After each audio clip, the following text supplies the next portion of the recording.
Participar de ações culturais e de assistência social, realizar atividades esportivas e de lazer. Tudo isso bem pertinho de casa, na Praça do Bairro. Essa é a realidade de muitas pessoas no Brasil que estão tendo acesso aos Centros de Artes e Esportes Unificados, os Céus das Artes do Ministério da Cultura. E o que são esses locais chamados de Céus das Artes? Quem explica é a subsecretária de Espaços e Equipamentos Culturais do MINC, Cecília Gomes de Sá. Os céus são esses espaços de convívio, um convívio multigeracional, com múltiplas atividades culturais de diversos gêneros artísticos, e é gratuito. O Brasil já conta com 294 Céus das Artes espalhados pelas 5 regiões do país. O espaço mais recente foi inaugurado no município de Contagem, Minas Gerais. O estado possui 37 unidades. No local tem biblioteca, brinquedos, cine-teatro e sala para oficinas. Também possui áreas de convivência, quadra poliesportiva, pista de skate e caminhada. Instalados nas zonas vulneráveis das cidades, os Céus das Artes se tornam a porta de entrada para o mundo das artes e dos esportes. Cada pessoa pode utilizar o equipamento do jeito que quiser. Toda experiência é válida. As pessoas podem ir para lá sem um fim específico, né? Elas podem curtir seu tempo livre, conhecer outras pessoas, como se fosse uma grande sala de estar desses bairros. Frequentar esses equipamentos acaba possibilitando uma ampliação do repertório cultural, mas também pode ser visto assim como um remédio contra o vício das telas, contra o isolamento, contra a solidão que acabaram acometendo certas pessoas pós-pandemia. Os Céus das Artes fazem parte do Programa de Aceleração do Crescimento, Novo PAC. Esta é uma realização do Ministério da Cultura por meio da Subsecretaria de Espaços e Equipamentos Culturais do MINC, em parceria com a Casa Civil da Presidência da República. Para mais informações, acesse o site www.gov.br/cultura. O Ministério Público Federal, MPF, enviou uma nota técnica ao Ministério dos Transportes e ao Departamento Nacional de Infraestrutura de Transportes, DENIT, para recomendar a implementação imediata de sistema de pesagem de veículos nas rodovias federais do Brasil. O objetivo é preservar as estradas brasileiras e garantir a segurança viária, bem como a concorrência leal no transporte de cargas dentro do território nacional. Entre as sugestões do MPF está a utilização de um sistema de pesagem de veículos em movimento. Conforme o documento, o Brasil não possui um sistema nacional de pesagem desde 2014. Além disso, aponta que a interrupção da pesagem de cargas acarreta prejuízos estimados em R$ 2 milhões por mês, com a suspensão da arrecadação de multas por excesso de peso. Para o MPF, com a redução de veículos trafegando com excesso de carga, há também a possibilidade de redução de acidentes de trânsito. O MPF recomenda, portanto, que o Conselho Nacional de Trânsito, CONTRAN, adeque à regulamentação legal do artigo 99, parágrafo 3º do Código de Trânsito Brasileiro, para que passe a expressamente permitir a pesagem de veículos em movimento por meio das tecnologias adequadas. A nota técnica também destaca a necessidade de atualização das punições destinadas aos infratores, como os valores das multas. Segundo o MPF, em termos econômicos, os valores das penalidades de multa não se mostram suficientes para cobrir os custos da administração pública com a manutenção dos pavimentos. A análise do órgão aponta que controle do excedente de 10% no peso de veículos implicaria um desgaste aproximado de 40% menor das rodovias, o que refletiria na redução de custos com manutenção. A recomendação é resultado de uma análise realizada pelo Grupo de Trabalho Rodovias Federais, vinculado à Câmara de Direitos Sociais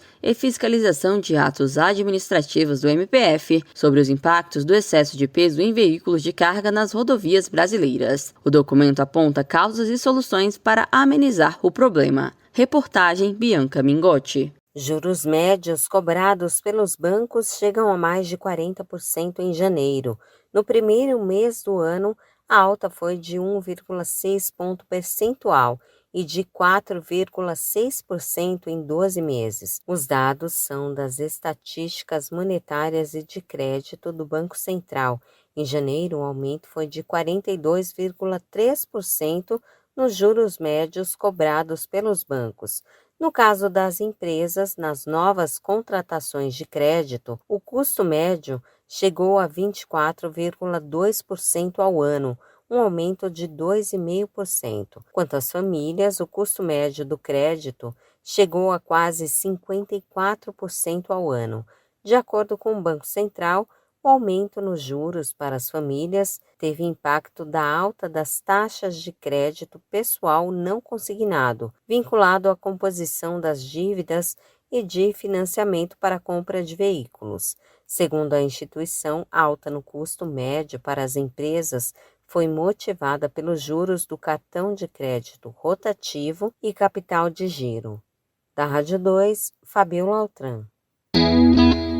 Você sabia que nossa emissora é líder de audiência no aplicativo Radiosnet? Isso mesmo. Baixe agora o aplicativo de rádio mais leve e rápido para celulares e ouça nossa emissora em qualquer lugar do planeta. Radiosnet.com.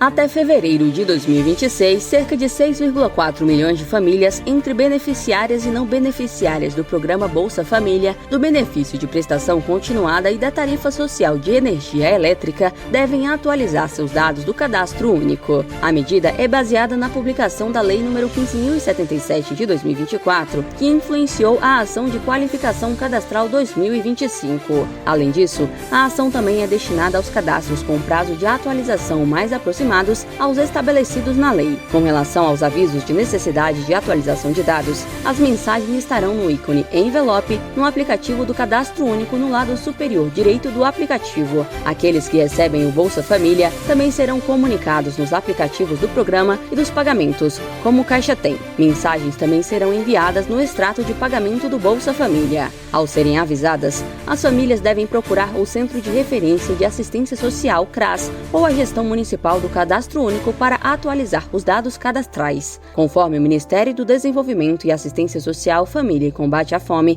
MDS, não é necessário que as pessoas se dirijam imediatamente aos pontos de atendimento do Sistema Único de Assistência Social, tendo em vista que as famílias inseridas na ação de qualificação cadastral serão acionadas de forma escalonada. De acordo com a pasta, mensagens de voz serão ainda disponibilizadas na Central de Atendimento da Caixa para auxiliar na comunicação e na orientação às famílias. A medida não deve prejudicar outras formas de comunicação coordenadas pelo MDS. Em relação às famílias compostas por apenas uma pessoa, seja para inclusão ou para atualização e manutenção de programas sociais, a entrevista para a coleta de dados deverá ser feita no domicílio da pessoa. Segundo o MDS, a ação de qualificação cadastral é a verificação sistemática e periódica da consistência das informações registradas na base de dados do Cadastro Único para programas sociais do governo federal. Em 2025, a ação de qualificação é composta pela averiguação cadastral e pela revisão cadastral. Na primeira estão incluídas as famílias com indício de inconsistência de composição familiar e na segunda,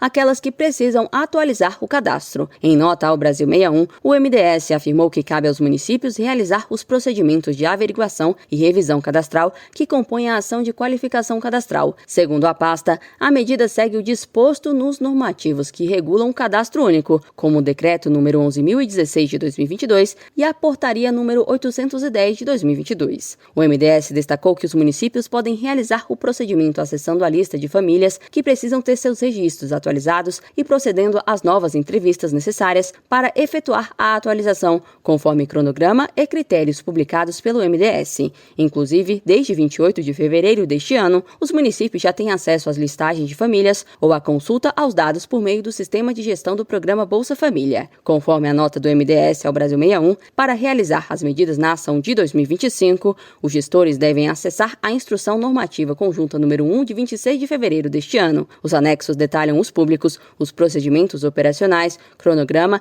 e as repercussões dos programas sociais que integram a ação, segundo dados disponíveis na plataforma Visdata da Secretaria de Avaliação e Gestão da Informação do MDS. No Brasil, há 40,6 milhões de famílias inscritas no CadÚnico. Os dados são os mais atuais, referentes a fevereiro deste ano. Reportagem Bianca Mingotti. O presidente Luiz Inácio Lula da Silva assinou uma medida provisória que cria o crédito do trabalhador, linha de empréstimo consignado voltada a trabalhadores da iniciativa privada. A nova modalidade vai permitir a contratação de crédito com juros menores diretamente pelo aplicativo da Carteira de Trabalho Digital, CTPS Digital. A partir de 21 de março, trabalhadores com carteira assinada vão poder autorizar bancos a acessar dados salariais para receber propostas de crédito. As parcelas vão ser descontadas diretamente na folha de pagamento via e-social, reduzindo os custos da operação. O programa inclui trabalhadores domésticos, rurais e empregados de microempreendedor individual MEI que antes não tinham acesso ao consignado privado. Além disso, vai ser possível usar até 10% do saldo do FGTS e 100% da multa rescisória como garantia. O governo estima que 19 milhões de trabalhadores possam aderir ao programa, movimentando até 120 bilhões de reais em empréstimos. A iniciativa busca reduzir o superendividamento, permitindo a migração de dívidas com juros elevados para condições mais vantajosas. Da agência Rádio Gov em Brasília, Gilson Santa Fé. Condenados por lesão corporal grave contra mulheres em razão do gênero agora terão o DNA coletado e inserido no Banco Nacional de Perfis Genéticos.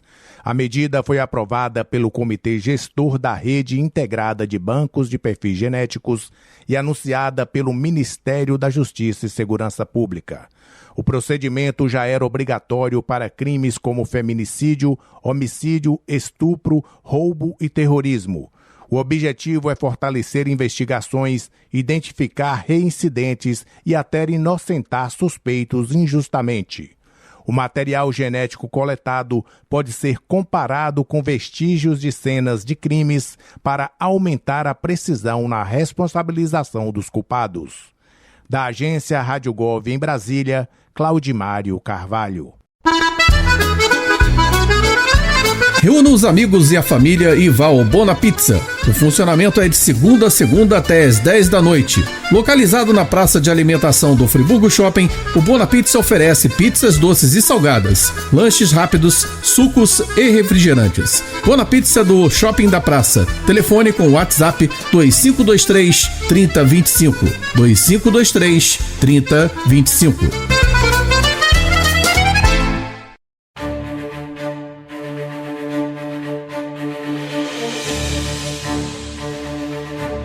O governo federal enviou na quarta-feira um ofício ao Congresso Nacional que contém uma série de ajustes no orçamento de 2025, entre eles um corte de 7 bilhões e 700 milhões de reais no Bolsa Família. É necessário que os ajustes sejam feitos antes da votação do projeto para viabilizar a execução de alguns programas do governo, como o Auxílio Gás, por exemplo. O documento prevê um acréscimo de 3 bilhões de reais nos recursos do auxílio.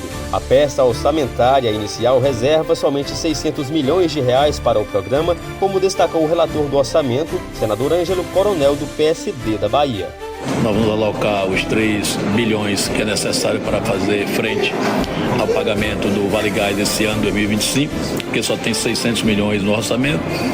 Também equacionamos a questão do pé de meia, que já tem 1 bilhão no orçamento, precisa de 11 bi, mas o Tribunal de Contas da União já facultou ao governo inserir esses valores no orçamento durante 120 dias.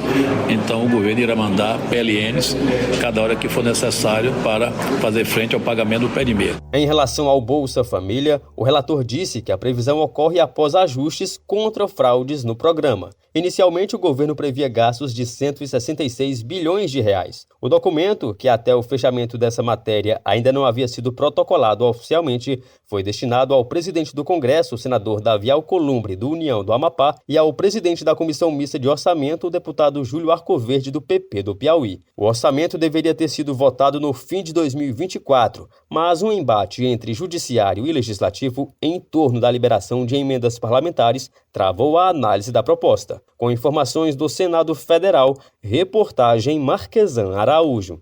A Receita Federal alerta para um golpe que voltou a circular. Criminosos estão enviando cartas fraudulentas com o logotipo do órgão para induzir as pessoas a acessarem sites falsos.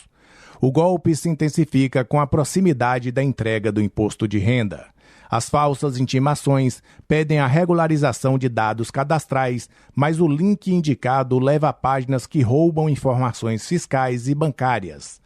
Para evitar cair na fraude, a Receita recomenda que os contribuintes desconfiem de qualquer correspondência com solicitações suspeitas, utilizem apenas os canais oficiais e nunca forneçam dados fora do site gov.br/Receita Federal. Quem receber esse tipo de carta deve ignorar a intimação e denunciar o golpe às autoridades. Em caso de suspeita de fraude, a orientação é procurar a Polícia Civil para registrar a ocorrência. Da agência Rádio Gov em Brasília, Claudimário Carvalho. Encher o carrinho do supermercado ficou mais caro em fevereiro em 14 das 17 capitais brasileiras pesquisadas pelo DIEESE. As principais altas no valor da cesta básica foram registradas em Recife, João Pessoa, Natal e Brasília, todas entre 2% e 4%. Já as 3 quedas ficaram por conta de Goiânia, Porto Alegre e Florianópolis. Na análise item por item, destaque negativo para café, tomate e carne de primeira, que ficaram mais caros na maioria das cidades. Por outro lado, batata, óleo de soja e feijão, por exemplo, ficaram mais baratos. A cidade com o custo mais alto para se encher o carrinho em fevereiro foi São Paulo, R$ 860, seguida por Rio de Janeiro e Florianópolis, ambas com preços acima de R$ 800. Já a cesta básica mais barata, encontrada em Aracaju, saía por R$ 580. Da Rádio 2, Humberto Ferretti. A certidão de assentado agora pode ser emitida de forma rápida e gratuita pela Plataforma de Governança Territorial do Instituto Nacional de Colonização e Reforma Agrária, o INCRA. O documento comprova se o agricultor é ou foi beneficiário da reforma agrária e reúne informações com período de permanência no programa e dados do assentamento. Para solicitar a certidão, o assentado deve acessar a plataforma com CPF e senha gov.br, além de ter o cadastro atualizado nos últimos 2 anos. Também será possível baixar documentos dos dependentes inscritos no CadÚnico para facilitar o acesso a programas sociais. Quem estiver com o registro bloqueado no sistema não conseguirá emitir a certidão até que a situação seja analisada pelo INCRA. Dúvidas podem ser resolvidas em unidades regionais e municipais do Instituto. Da agência Rádio Gov em Brasília, Claudimário Carvalho. Essa é a hora, não tem tempo a perder. Com os cursos de conclusão acelerada da Faculdade UniBF, agora vai.